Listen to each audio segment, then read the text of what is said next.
Good morning, all. This is Prerna Chauhan, and today I will be talking about one of the most ambitious and strategic key infrastructure project of the present time, which is IMEC, India Middle East Europe Economic Corridor. It's just not a corridor, but a vision for our future because it's going to counter China's BRI, which is Belt and Road Initiative, and its aim to boost the international trade and it officially announced in G20 summit which held in New Delhi in 2023. The key stakeholders of this project are India, UAE, Saudi Arabia, Israel, Jordan and European Union members including France, Germany and Italy. So basically इस ये इतना important क्यों है उसके लिए हमें थोड़ा सा हिस्टोरिकल बैकग्राउंड जानना होगा ट्रेड रूट्स का। तो फ्रॉम द स्टार्टिंग पहले जो यूरोप और इंडिया के बीच में ट्रेड होता था वो सिल्क रूट के थ्रू होता था जब यहाँ पे रोमन एम्पायर था। But after the disintegration of Roman empire यहाँ पे अरब्स रूल स्टार्ट हुआ और उन लोगों ने ये वाला रूट ब्लॉक कर दिया। And as we all know necessity is the mother of invention. तब डिस्कवरीज होती है बहुत सारे नए सी रूट्स की। जो रूट हमारे लिए इंपॉर्टेंट है वो है केप ऑफ गुड होप। इसके थ्रू फिर यूरोप और रेस्ट ऑफ द एशिया और इंडिया के साथ ट्रेड स्टार्ट हुआ। But after some time we realise कि यहाँ ये रूट जो है वो बहुत ज्यादा टाइम कंज्यूमिंग और जो लॉजिस्टिक कॉस्ट है वो भी बहुत ज्यादा है। तो इसका एक अल्टरनेटिव फाइंड किया जो था स्विस कैनाल। फिर इस रूट के थ्रू ट्रेड स्टार्ट हुआ बट यहाँ पे भी कुछ प्रॉब्लम्स थी। स्विस कैनाल जो है वो रेड सी का चौक पॉइंट है। चौक पॉइंट होता है नैरो पैसेज जिसके थ्रू ट्रेड और ट्रेवल होता है। तो इसकी वजह से यहाँ पे बहुत ज्यादा कंजेशन और ट्रैफिक रहता था और यहाँ पे काफी सारे सिक्योरिटी थ्रेट्स भी हैं। ये यहाँ इस एरिया में काफी ज्यादा कन्फ्लिक्ट्स होते रहते हैं। तो इसके लिए अब हमें चाहिए था एक नया alternative. So here we are with IMEC, India Middle East Europe economic corridor. अब इसका रूट हम समझते हैं। तो बेसिकली इसके दो मेजर सेगमेंट्स हैं, एक है ईस्ट कॉरिडोर और एक है नॉर्दर्न कॉरिडोर। तो जो गुड्स हैं वो पहले इंडिया के पोर्ट से ट्रांसपोर्ट होगी यूएई के पोर्ट तक, ये है ईस्टर्न कॉरिडोर। फिर यहाँ से रेलवेज और रोडवेज के थ्रू वो सऊदी अरेबिया जाएंगे, जॉर्डन जाएंगे और फिर इसराइल तक पहुंचेंगे। फिर इसराइल का जो पोर्ट है हाइफा पोर्ट, वहां से वापस सी रूट के थ्रू ये यूरोप के पोर्ट्स जो हैं, इटली ग्रीस के जो पोर्ट्स हैं वहां तक जाएंगे गुड्स और रोडवेज और रेलवेज से पूरे यूरोप में ट्रांसपोर्ट होंगे, जिसका नॉर्दर्न कॉरिडोर है। अब now why it is important for the world. तो पहला है रीडिफाइनिंग ग्लोबल ट्रेड रूट्स। अभी हम लोगों ने देखा कि जो एग्जिस्टिंग ग्लोबल ट्रेड रूट है स्विस कैनाल वाला, उसका एक अच्छा अल्टरनेटिव IMEC है। जो भी हमको कंजेशन से रिलेटेड प्रॉब्लम्स है वो IMEC सॉल्व करेगा बिकॉज ये एक मल्टी मॉडल नेटवर्क है जिसमें रेलवेज, पोर्ट्स सब इंक्लूडेड है। तो जो कंजेशन रिलेटेड प्रॉब्लम है वो सारी सॉल्व हो जाएंगी और जो सिक्योरिटी थ्रेट्स है वो भी काफी हद तक कम होंगे। सेकेंड है geopolitical counter to China's BRI। तो जो चाइना का बेल्ट एंड रोड इनिशिएटिव है बेसिकली वो एक प्रिंसिपल पे वर्क करता है, वो है debt diplomacy, debt trap diplomacy. ये कंट्रीज को हेफ्टी लोन्स देते हैं, उसके बाद उनका जो इंफ्रास्ट्रक्चर है उस पर स्ट्रेटेजिकली कंट्रोल करते हैं और अपना डोमिनेंस उन रीजन्स पे स्टैब्लिश करते हैं। पर वहीं पर जो IMEC है जो कि इसको काउंटर बैलेंस देगा, वो एक डेमोक्रेटिक मॉडल फॉलो करता है और काफी ज्यादा ट्रांसपेरेंट है अपने डील्स को लेकर। Next investment and infrastructure development. तो IMEC जो है वो सारी जो पार्टिसिपेंट कंट्रीज हैं उसके अंदर काफी ज्यादा इंफ्रास्ट्रक्चर बूस्ट करेगा। काफी सारे पोर्ट्स, नए रेलवेज, रोड लिंक्स वगैरह डेवलप्ड होंगे सारी कंट्रीज के अंदर, जिससे कि जो फॉरेन डायरेक्ट इन्वेस्टमेंट है कंट्रीज में वो भी काफी ज्यादा इंक्रीज होगा और इससे जो उनकी इकोनॉमी है वो फ्लरिश करेगी। नेक्स्ट है स्ट्रेटेजिक रीअलाइनमेंट। तो IMEC प्रोजेक्ट्स के अंदर वो पार्टिसिपेटिंग कंट्रीज हैं जो कभी पहले ट्रेडिशनली एक दूसरे के क्लोज नहीं रही है, पर इसके अंदर उनको कॉपरेट करना पड़ेगा। जैसे कि हम सब लोग जानते हैं कि जो मिडिल ईस्ट रीजन है वहां पे इतने सारे कंफ्लिक्ट हमेशा चलते रहते हैं, पर वो कंट्रीज अब चाहती हैं कि वो कंफ्लिक्ट को रोके और एक दूसरे के साथ कॉपरेट करें जिससे कि वो अच्छे से अपनी अपनी इकोनॉमी को डेवलप कर सके। तो IMEC एक बहुत अच्छा इनिशिएटिव उनके लिए हो सकता है। तो इसमें हमें रीअलाइनमेंट देखने का मिलेगा अलग अलग कंट्रीज का, जैसे कि इसराइल और जो अरब स्टेट्स है उनके बीच में, नेक्स्ट है energy transition and clean tech push. तो ये सिर्फ ट्रेड कॉरिडोर नहीं है, इसके अंदर आता है ग्रीन एनर्जी कॉरिडोर। इंडिया का एक मिशन था, national mission of green hydrogen 2023 का, जिसमें इंडिया का एम था कि हम लोगों को 5 million metric ton green hydrogen produce करना है बाय 2030। अब उसे हमको एक्सपोर्ट करना है, तो ये कॉरिडोर हमारे लिए बहुत ही ज्यादा स्ट्रेटेजिकली इंपॉर्टेंट हो जाता है, क्योंकि इस रूट के थ्रू हम लोग अपना जो ग्रीन हाइड्रोजन है वो यूरोप तक एक्सपोर्ट कर सकते हैं। और जो गल्फ कंट्रीज हैं वो हेविली डिपेंडेंस है अपने ऑयल एक्सपोर्ट्स पर। अब उनको भी अपनी इकोनॉमी को डाइवर्सिफाई करना है, तो उनके लिए बहुत ही अच्छी अपॉर्चुनिटी है कि वो अपना ग्रीन जो एनर्जी है उसको एक्सपोर्ट कर सकते हैं यूरोप तक, और इससे जो सस्टेनेबल डेवलपमेंट है वो भी प्रमोट होगा। नेक्स्ट है ट्रेड एफिशिएंसी। इस रूट के थ्रू 30 to 40% जो लॉजिस्टिक कॉस्ट है और जो ट्रांजिट टाइम है वो रिड्यूस होगा, जिससे कि ट्रेड और ज्यादा एफिशिएंट बनेगा। नेक्स्ट IMEC इंडिया के लिए कैसे गेम चेंजर हो सकता है।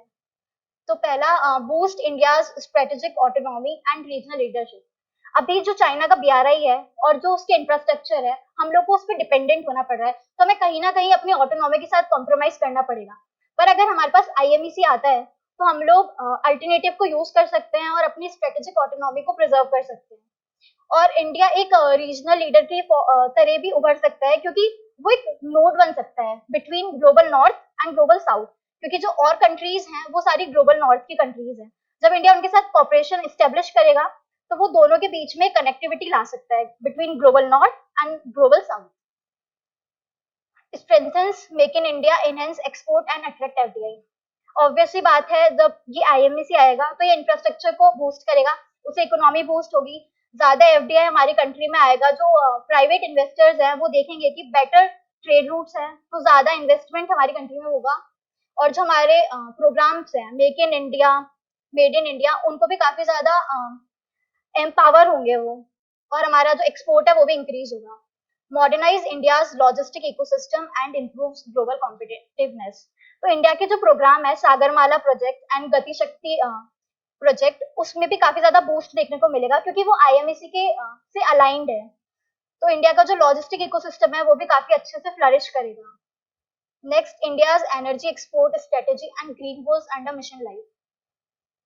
अभी मैंने बताया था कि इंडिया का जो मिशन है ग्रीन हाइड्रोजन प्रोड्यूस करने का, उसको काफी ज्यादा सपोर्ट करेगा, क्योंकि इंडिया जो प्रोड्यूस करेगा ग्रीन हाइड्रोजन, उसको कंट्रीज चाहिए, मार्केट चाहिए, वो यूरोप हमें देगा। Strengthens India diaspora diplomacy and energy diplomacy. तो over 8 million people, Indian people live in Gulf region. तो अगर हमारी डायरेक्ट कनेक्टिविटी इतनी ज्यादा अच्छी होगी तो हम इंडिया की जो डिप्लोमेसी है, डायस्पोरा डिप्लोमेसी, उसे प्रॉपर वर्क कर सकेंगे by people to people ties. Promote inclusive regional growth and employment generation. तो जो हमारी पोर्ट सिटीज हैं स्पेशली, वहाँ की जो रीजनल इकोनॉमीज हैं वो फ्लरिश करेंगी because of the infrastructure development. और जो फ्राइट कॉरिडोर्स होंगे उनके भी पास में काफी ज्यादा इंडस्ट्रियलाइजेशन होगा, और जो एग्जिस्टिंग इंडस्ट्रीज है उनमें मॉडर्नाइजेशन होगा, और इससे एम्प्लॉयमेंट जनरेट होगा हमारी कंट्री में। Next, there is a comparative analysis between IMEC versus China's BRI। तो जो चाइना का BRI है वो 2013 में लॉन्च हुआ था, और IMEC जो है वो 2023 G20 समिट में। जो BRI है वो काफी ज्यादा चाइना सेंट्रिक है, क्योंकि ये चाइना का ही प्रोजेक्ट है, तो ये बायलेटरल है, और इसमें सारी जो भी चीजें ग्लोबल कनेक्टिविटी होती है उसमें चाइना के इंटरेस्ट को रखा जाता है। पर वहाँ पे IMEC जो है वो एक मल्टीलेटरल प्रोजेक्ट है, जहाँ पे जो सारी पार्टिसिपेटिंग कंट्रीज है उनके म्यूचुअल इंटरेस्ट को देखा जाता है, उसके बाद डिसीजन लिया जाता है। और वो एक डेमोक्रेटिक बेस्ड प्रोजेक्ट है, क्योंकि उसमें सारी जो कंट्रीज हैं वो डेमोक्रेटिक कंट्रीज हैं, और वो एक दूसरे के डिसीजंस को रिस्पेक्ट कर कर, म्यूचुअल इंटरेस्ट देखकर, उसके बाद ही कोई डिसीजन और फाइनल कंक्लूजन पे पहुंचेंगे। BRI के अंदर मोर देन 140 कंट्रीज हैं, स्पेशली जो एशियन और अफ्रीकन कॉन्टिनेंट्स की कंट्रीज हैं वो। और IMEC के अंदर India, UAE, Saudi Arabia, EU और USA है। BRI का मॉडल है कि वो लोग कंट्रीज को हेवी लोन देते हैं, उसके बाद उनके वहां का जो इंफ्रास्ट्रक्चर है उसको कंट्रोल करने लगते हैं। इसका एग्जाम्पल हम लोगों ने श्रीलंका में भी देखा है। पर वहीं पे आईएमसी जो है वो इसका इतना अच्छा अल्टरनेटिव है क्योंकि वो ट्रांसपेरेंट है। यहाँ पर होती है ओपेक डील, मतलब जो बायलेटरल डील हो रही है उसके बारे में प्रॉपर कोई गाइडलाइंस नहीं होती, कोई रूल नहीं होता। पर यहाँ पर प्रॉपरली रूल्ड फ्रेमवर्क है, पूरी ट्रांसपेरेंसी अगर बायलेटरल डील होती है तो। और ये सस्टेनेबल भी है क्योंकि ग्रीन एनर्जी कॉरिडोर को भी प्रमोट करता है। बीआरआई का क्रिटिसिज्म यह है कि ये कंट्रीज को डेट ट्रैप में फंसाता है और जो डील्स है उसके बारे में प्रॉपर नॉलेज नहीं होती है पार्टिसिपेंट्स को। आईबीसी अभी तक टेस्ट हुआ नहीं है, ये इसका क्रिटिसिज्म है क्योंकि अभी तक ये इनिशिएटिव पूरा नहीं हुआ है और अभी तक स्टार्ट भी नहीं हुआ है क्योंकि काफी सारे चैलेंजेस अभी हैं। पर ये बहुत ज्यादा इंक्लूसिव है क्योंकि इसमें सबकी ग्रोथ को देखा जा रहा है और ये सिर्फ चाइना सेंट्रिक है, totally revolve around China. India का पोजीशन है, इंडिया बिल्कुल अपोज करता है बीआरआई का क्योंकि वो हमारे लिए एक थ्रेट है। हमारे जो सोवरेनिटी इश्यूज हैं वो राइज होते हैं बिकॉज ऑफ बीआरआई। और इंडिया स्पेशली जो ये है चाइना पाकिस्तान इकोनॉमिक कॉरिडोर जो कि पीओके में है, उसको काफी ज्यादा अपोज करता है क्योंकि हमारे जो सोवरेनिटी है उसको हार्म कर रहा है।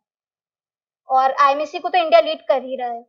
स्ट्रेटेजिक एम, बीआरआई का जो एट लास्ट एम है वो यही है कि चाइना का इन्फ्लुएंस सारे कॉन्टिनेंट्स और जो भी रीजन से बीआरआई वर्क कर रहा है वहां पे चाइना का इन्फ्लुएंस हो।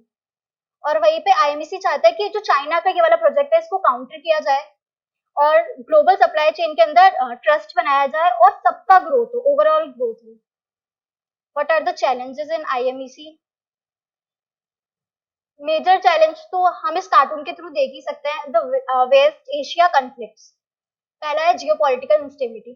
तो मिडल ईस्ट वाला जो रीजन है वहां पे काफी सारे ऑनगोइंग कॉन्फ्लिक्ट्स अभी भी चल रहे हैं, जैसे कि इसराइल और हमास कॉन्फ्लिक्ट, ईरान और जो सऊदी के बीच में भी राइवलरी है। ऐसे बहुत सारे कॉन्फ्लिक्ट्स यहाँ पे चल रहे हैं जिसकी वजह से आईएमसी जो है प्रॉपर ऑपरेशनलाइज नहीं हो पा रहा।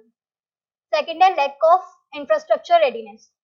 इंडिया, यूएई, इनके पास तो फिर भी पोर्ट्स हैं अभी, पर जो सऊदी अरेबिया और जॉर्डन है जो कि रेलवेज और रोडवेज के थ्रू इस प्रोजेक्ट को लिंक करेंगे, उनके पास अभी भी प्रॉपर इंफ्रास्ट्रक्चर नहीं है जो कि इसे इनिशिएट करने में प्रॉब्लम कर रहा है आईएमसी को। डिलेड इम्प्लीमेंटेशन, पहले तो ये प्रोजेक्ट मल्टीलेटरल है और क्रॉस बॉर्डर है, तो काफी सारे ब्यूरोक्रेटिक हर्डल्स इसके बीच में आते हैं क्योंकि जो कंट्रीज हैं उनके पॉइंट्स और डिसीजंस एक किसी भी सब्जेक्ट पे अलग अलग होते हैं जिसकी वजह से क्लैशेस होते हैं और इम्प्लीमेंटेशन हो नहीं पाता उस चीज का। फाइनेंशियल अनसर्टेनिटी, तो अभी तक आईएमसी का कोई भी फाइनेंशियल जो फ्रेमवर्क है वो स्टेब्लिश नहीं हुआ है, तो अभी भी यहाँ पे जो फाइनेंस की काफी ज्यादा अनसर्टेनिटी है क्योंकि इंफ्रास्ट्रक्चर के लिए हमें बहुत ज्यादा फाइनेंस चाहिए। पर अभी तक अगर कोई फ्रेमवर्क नहीं होगा, कौन पैसे देने वाला है या फिर कहाँ से हम लोगों को लेना है वो डिसाइड नहीं है, तो ये इम्प्लीमेंट हो नहीं पाएगा। जबकि हमारे पास अच्छे इन्वेस्टर्स हैं जैसे कि यूएसए और सऊदी अरेबिया। पर अभी हम सबको पता है कि यूएसए की गवर्नमेंट चेंज हुई है, तो प्रेसिडेंट ट्रम्प जो है उनकी पॉलिसी है अमेरिका फर्स्ट पॉलिसी, तो उन्होंने अभी जो इस आईएमसी को थोड़ा सा नेग्लेक्ट कर दिया है। नेक्स्ट है मल्टीलेटरल कोऑर्डिनेशन इश्यूज।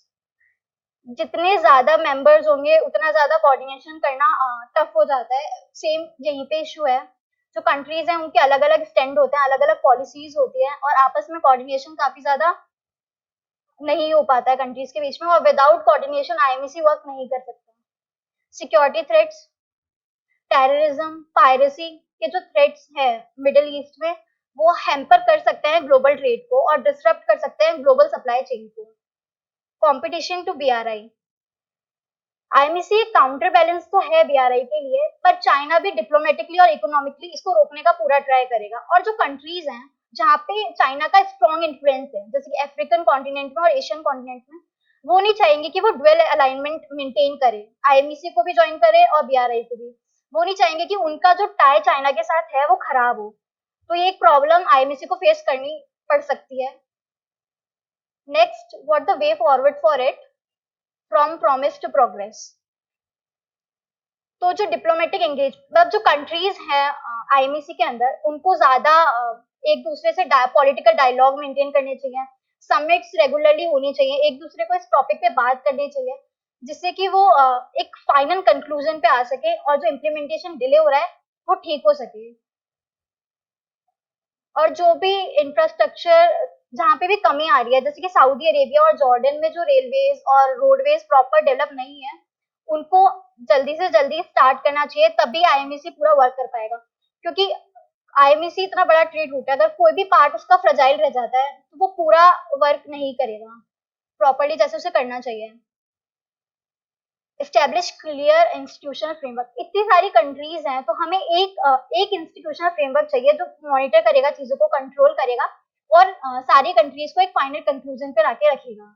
तो इसके लिए एक फ्रेमवर्क होना चाहिए, जैसे कोई काउंसिल हो सकती है, IMC council, ensure stable and transparent financing.